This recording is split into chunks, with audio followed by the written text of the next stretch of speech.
சரி, நேரடியாக என்ன பேசணுமோ அதை சார்ந்து பேசிடுவோம். இப்போ நிறைய நேரம் பேசிட்டு இருந்தார் சார், நிறைய விஷயங்கள் சொன்னார். உங்களுக்கு எல்லாம் அது பயனுள்ளதாக இருக்கும். சரி, நான் அதை தாண்டி சில விஷயங்களை நம்ம சொல்கிறோம். சரிங்களா? சார் ஒரு விஷயம் சொன்னார், தனித்துவம் அப்படின்னு ஒன்று சொன்னார் பார்த்தீங்களா? அது ரொம்ப முக்கியமானது. தனித்துவம்னா என்ன?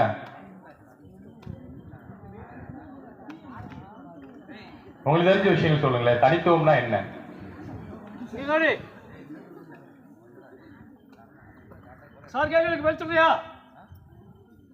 சரி, தனித்துவம்னா நம்மளுடைய விருப்பம் அப்படின்னு சொல்லலாம். சரிங்களா?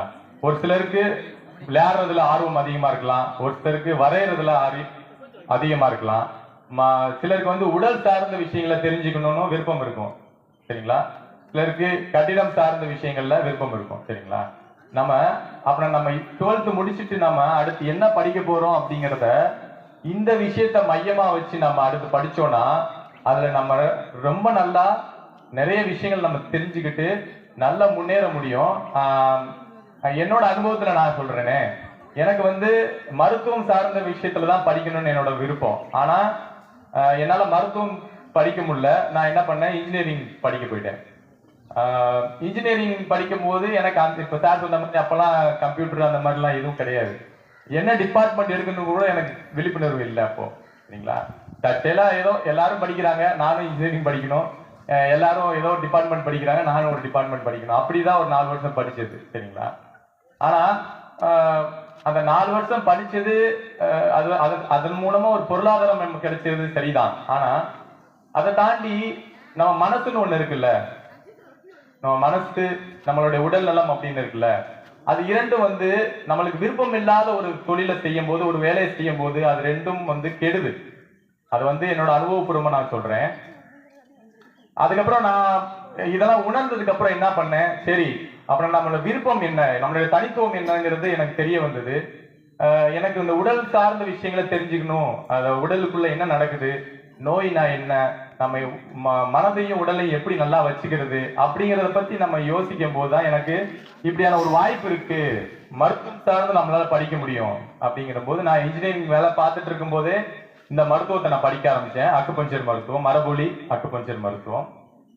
இப்போ 3வது வருஷம் படிச்சுட்டு இருக்கேன். நான் 2 கிளினிக் வச்சு பண்ணிட்டு இருக்கேன், பிராக்டிஸ் பண்ணிட்டு இருக்கேன். இருந்தாலும் கவர்மெண்ட் என்ன பண்ணுன்னா அப்பப்போ ஏதாவது ஒரு அப்டேட் பண்ணிக்கிட்டே இருக்க சொல்றாங்க, ஏதாவது ஒன்று படிச்சுக்கிட்டே இருக்க வேண்டி இருக்கு. ஸோ அந்த விதத்துல இப்ப நான் 3வது வருஷம் டிகிரி பண்ணிக்கிட்டு இருக்கேன். ஸோ இதுல என்னன்னா, நம்ம படிக்கிறது எந்த வயசுல வேணாலும் நம்மளால படிக்க முடியும். எனக்கு கிட்டத்தட்ட இப்போ ஒரு 39 வயசு ஆகுது. 39 வயசுலயே நான் படிக்கிறேன். சரிங்களா? அப்ப நம்மளுக்கு விருப்பமானதை நம்ம தேர்ந்தெடுத்துட்டோம் அப்படின்னா வயது என்பது தடையே அல்ல. அதைத்தான் நான் சொல்ல விரும்ப வேண்டியது. அப்படின்னா நீங்க உங்களுடைய தனித்துவத்தை மையமா வச்சுக்கோங்க. எல்லாரும் எதையோ படிக்கிறாங்க, நம்மளும் அதையே போய் படிச்சிடக்கூடாது. ஒரு கட்டத்துல அது வந்து என்ன ஆகுனா நம்மள ஒரு முன்னேற்ற பாதைக்குள்ள நம்மளை கொண்டு போய் சேர்க்காது. நம்ம எல்லாம் தனித்துவமானவர்கள் அப்படிங்கிறத இயற்கையை நம்ம உணர்த்துறதுக்காக தான் இங்க எத்தனை பேர் இருக்கும்ல, யாரா 2 பேருக்கு கைரேகை ஒண்ணா, யாராவது இங்க இருக்கு இத்தனை பேர்ல யாரா 2 பேருக்கு கைரேகை ஒண்ணா இருக்குமா? கிடையாதுல்ல. அப்படின்னா இயற்கை என்ன சொல்லுது அப்படின்னா, நம்ம ஒவ்வொருத்தரும் தனித்துவமானவர்கள், நம்ம ஒவ்வொருத்தருக்குள்ளேயும் ஒரு தனித்திறமை கட்டாயமா இருக்கு. நாம அதை தெரிஞ்சுக்கிட்டு நாம தான் அதை தெரிஞ்சுக்க முடியும். வேற வெளியில இருந்து யாரும் நம்ம கிட்ட வந்து சொல்ல முடியாது. சரிங்களா? அப்புறம் நம்ம அது சார்ந்த கல்வியை தேர்ந்தெடுக்கணும். வரையறதுல ஆர்வம் இருக்கா, அதுல முக்கியத்துவம் கொடுங்க. வரையறதுல கூட நிறைய விஷயங்கள், நிறைய பொருளாதாரம் ஈட்ட முடியும். சரிங்களா? அந்த மாதிரியான விஷயங்கள் தேர்ந்தெடுத்துக்கோங்க.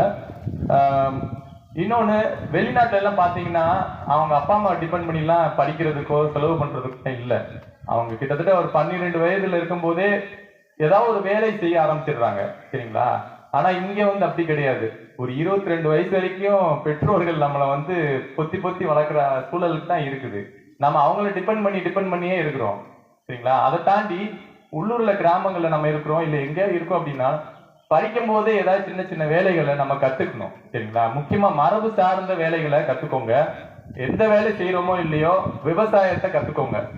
ஏன்னா ஒரு கட்டத்துல உணவு பற்றாக்குறை வர்றதுக்கான வாய்ப்பு ரொம்ப அதிகம் இருக்கு. அதனால விவசாயத்தை வேற என்ன படிப்பு வேணா படிச்சுக்கோங்க, ஆனா நமக்கான உணவை உற்பத்தி பண்ணக்கூடிய திறமை அறிவை வளர்த்துக்கிறது ரொம்ப ரொம்ப முக்கியம். அதனால விவசாயத்தையும் கத்துக்கோங்க.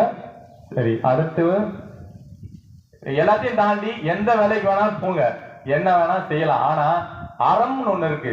அறம்னா என்ன? நாம செய்யக்கூடிய செயல் அதனால மித்த யாரும் பாதிப்பு அடைஞ்சிடக்கூடாது அப்படிங்கிற எண்ணம் நமக்குள்ள எப்பயுமே இருக்கணும். அந்த எண்ணம் இருந்தா கட்டாயம் நம்ம எவ்வளவு பெரிய உயரத்துக்கு வேணா போகலாம். ஒரு உதாரணத்துக்கு நானே எடுத்துக்கோங்க. நான் இந்த பொருள் பணம் சார்ந்தோ இல்ல புகழ் சார்ந்தோ நான் யோசிக்கவே இல்லை. அது வேண்டாம், அது சார்ந்து யோசிக்கவும் இல்லை. ஒரு இடத்துல என்ன ஆகுதுன்னா, நம்ம அறம் சார்ந்து வேலை செய்ய செய்ய இந்த பணமும் இந்த புகழும் நம்மளை தேடி பின்னாடி வந்துகிட்டே இருக்கு அப்படிங்கறதா என்னோட அனுபவம். எப்படின்னா, இந்த பசுமை விகடன் கேள்விப்பட்டிருக்கீங்களா? விவசாயம் சார்ந்து அந்த புத்தகத்துல என்னுடைய கட்டுரை வந்திருக்கு. என்னை பேட்டி எடுக்கிறதுக்காக வந்திருந்தாங்க பசுமை விகடன்ல. அப்படின்னா இங்க ஒரு விஷயம் என்னன்னா, நம்ம எந்த வேலை செஞ்சாலும் அதுல அறம் இருக்கணும். சரிங்களா? யாரையும் பாதிச்சிடக்கூடாது. இந்த இயற்கையை நம்ம சீரழிக்காத ஒரு வேலையை நம்ம செய்யணும். அதை செஞ்சோம் அப்படின்னா கட்டாயம் நமக்கு புகழும் நமக்கு தேவையான பணமும் அந்த இயற்கை கொடுத்துக்கிட்டே இருக்கும். இது என்னோட அனுபவத்துல நடந்த விஷயம். நான் விவசாயத்திலையும் இயங்கிக்கிட்டு இருக்கேன், மருத்துவம்ல அக்குபஞ்சர் சார்ந்த விஷயங்களை இயங்கிட்டு இருக்கேன். பெரும்பான்மையா மரபு வழி சார்ந்த படிப்புகளை தேர்ந்தெடுத்து அந்த வேலையை செய்ய ஆரம்பிங்க. ஏன்னா இனி வரும் காலங்கள்ல மரபு அறிவு இருக்கிறவங்களால மட்டும்தான் இந்த சூழலை தகவமிச்சு வாழ முடியும். நல்லா பாருங்க, தை மாசம் இவ்வளவு பனி இருக்குமா? மாறிடுச்சு பாத்தீங்களா? இன்னமும் 3-4 மாசத்துக்கு இப்படிதான் இருக்குன்னு சொல்றாங்க. அப்படின்னா இங்க மிகப்பெரிய மாற்றங்கள் நடந்துகிட்டு இருக்கு. நாம அந்த சூழலெல்லாம் தகவமிச்சு வாழணும்னா மரபு வழி அறிவு ரொம்ப முக்கியம். சரிங்களா? எல்லாத்தையும் விட மனசையும் உடலையும் நல்லா வச்சுக்கோங்க. நீங்க எந்த வேலைக்கு போனாலும் இரவு வேலைக்கு போகாதீங்க. இரவு நேர வேலை வேண்டாம், அது உடலை ரொம்பவும் கெடுக்குது.